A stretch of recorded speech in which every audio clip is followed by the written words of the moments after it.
this a couple moments to kind of get going, but hey, we're here at the Apple event at the Steve Jobs Theater in beautiful Cupertino, where it's actually a beautiful day. Everyone's having kind of a good time here, but this is the iPhone XS, and it is basically exactly what you'd expect. It is last year's iPhone body, but with this actually really nice new champagne gold finish. It's warm, it's actually kind of elegant. I'm quite a big fan of the thing. Let's see if we can get a little closer here. Yeah, same body. But we are looking at an improved 12 megapixel camera around the back. That wide angle sensor up top, they've actually redone almost completely. That's a brand new sensor that should get you going with increased dynamic range, better color overall, and it does allow you to do some interesting things. But here's the thing about the iPhone XS and the XS Max, which we also have here. We'll get to that in a second, don't worry. Is that a lot of the really important stuff happens under the hood. This is a device that very much hinges on the new A12 Bionic chipset, which we'll actually get to in just a moment. I want to switch because this is a great phone. The fit and finish of the XS is basically what you'd expect after what we saw in the iPhone X last year, but let's move into the big guy. Let's check out what you really came here for. Hey everybody, thanks for watching. So this is the iPhone XS Max, and it is huge. So this has a 6.5-inch display, which is just a little bit bigger than what Samsung squeezed into its own Galaxy Note 9. So if you're looking for a device that has a tremendous screen, this is probably where you want to go. What's really been interesting about this device so far is just how lightweight it's been. If you take a look, the gold trim is really quite nice, and it does feel, because it's not a tremendously heavy phone. I've been an iPhone 8 Plus user for a while. I'm a big fan of the Galaxy Note 9, but this thing feels light in a way that makes me feel like I could use it for a very long time. This is real hands-on stuff here. I think I could use this for quite a period, because check it out. I'm the kind of guy who likes to rest my phone on my pinky, and once a phone gets too heavy, that really hurts. That gets your hand cramping. It's not ideal. Well, let's jump into a few things here. Again, this is the iPhone XS Max. If you're just joining us with the 6.5-inch display. Would you believe that? If this thing has a 6.9-inch display, I would lose my mind, but it doesn't. To give you a sense of what's really possible here, we've got a demo running of Blaze. This is Blaze. This is the Bethesda game that was demoed while we were sort of running around at the keynote event. And I don't know if you're able to really see what we're looking at here, but this is some really incredible detail work here, and it does run really remarkably well. This is, to be fair, non-final software, I would imagine, on non-final hardware, but I'm just wrecking stuff. Here we go.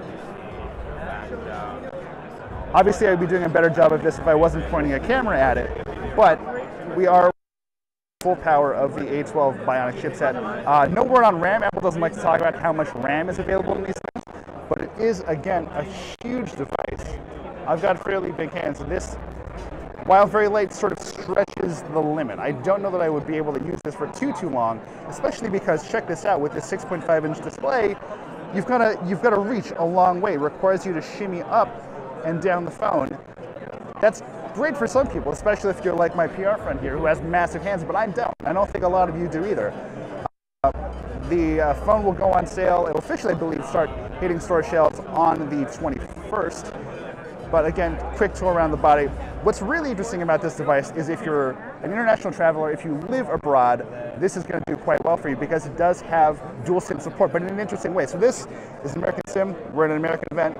It'll have a support for one physical SIM, which pops into where else? Your traditional SIM slot right there.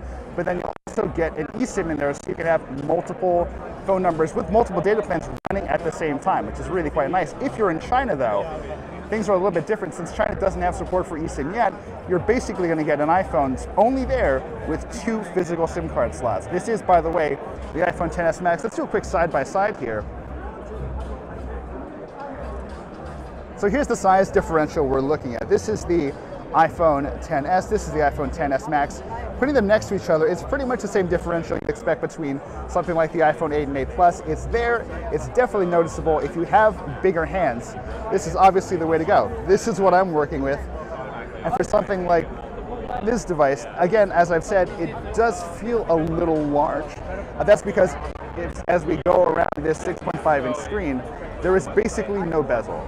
That edge-to-edge display is in full effect here. And that does kind of leave you with a little more shimming to do with your hand. Reaching from top to bottom will be a little bit difficult. I don't know that I could easily put the Max in my jeans pocket since I wear very skinny tight jeans, but it is going to be the kind of thing that people will make accommodations for. And again, when we put these things side by side, there isn't a huge difference. Let's turn it over, get that gold finish kind of popping off here. It's been really interesting to see all of the work that's gone into these devices.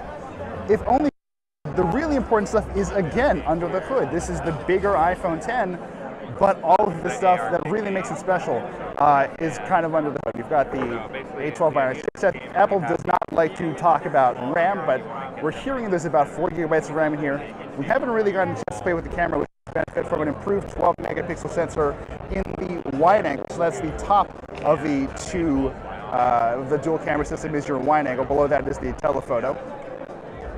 And we haven't really got a great feel for it now, but let's take a look at some of the photos that have been taken, and we're told have been completely retouched. So these are photos that were taken with the iPhone XS and XS Max, and they actually come out surprisingly well. This is a photo, obviously with lots of hair floating around. For a photo like this where there's a lot of wind going on, to get that sort of clarity, that crispness, and that sort of color right off the bat, it's really, really impressive. You're also able to shoot 4K 60 FPS, really quite nice. But again, this is very much an S here, as evidenced by the names. A lot of the stuff going on here really matters under the hood. It makes possible a lot of really interesting experiences, but the hardware, aside from having a bigger model, feels very familiar. So I'm going to wrap up here. We're going to take a look at a few other devices like the iPhone XR, which I know you're looking to take a look at soon. So thank you for watching. Keep it locked on Engadget, and we'll see you again real soon.